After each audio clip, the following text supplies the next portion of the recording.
হুম, সুপ্রিয় শিক্ষার্থীরা, আজকে একটা বিষয় নিয়ে আলোচনা করব। সেটা হলো যে প্রায় সময়ই আমরা ইংরেজিতে কথা বলতে গেলে আমাদের কিছু এক্সপ্রেশন প্রয়োজন হয়, যেগুলো একদম সহজ এবং ভেরি কমন। এই বিষয়গুলো না জানার ক্ষেত্রে অনেক সময় আমরা বুঝতে পারি না যে আসলে এই এই অ্যাডজেক্টিভ গুলোর পূর্বে একটা কি বসালে পারে সুন্দর একটা অর্থ হতে পারে সেগুলো। দেখো, যেমন আমি লিখতেছি সামথিং। সামথিং এর পরে অ্যাডজেক্টিভ দিয়ে অনেক চমৎকার চমৎকার এক্সপ্রেশন গুলো আমরা তৈরি করতে পারি।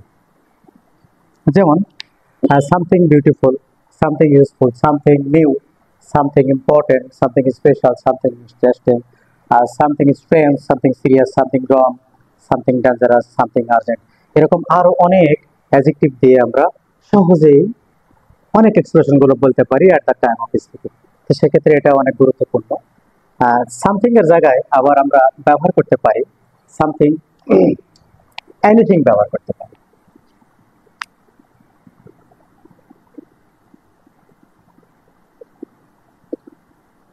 এনিথিং, এনিথিং দিয়ে এরকম এনিথিং এর পরে অ্যাডজেক্টিভ দিয়ে আমরা সুন্দর এক্সপ্রেশন তৈরি করতে পারি।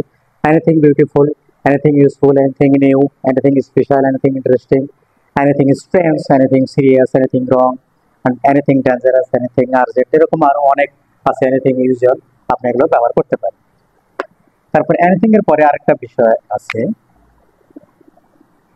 শব্দ আছে নাথিং। নাথিং মানে কিছুই না, এনিথিং মানে কোনো কিছু, সামথিং মানে কোনো কিছু। তো সেক্ষেত্রে নাথিং এটা একটা নেগেটিভ ওয়ার্ড।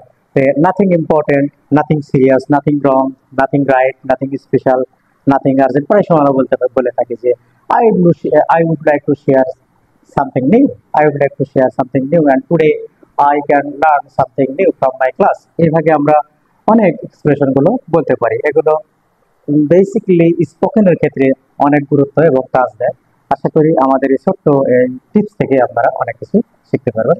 আচ্ছা, আল্লাহ হাফিজ, অল দ্য বেস্ট।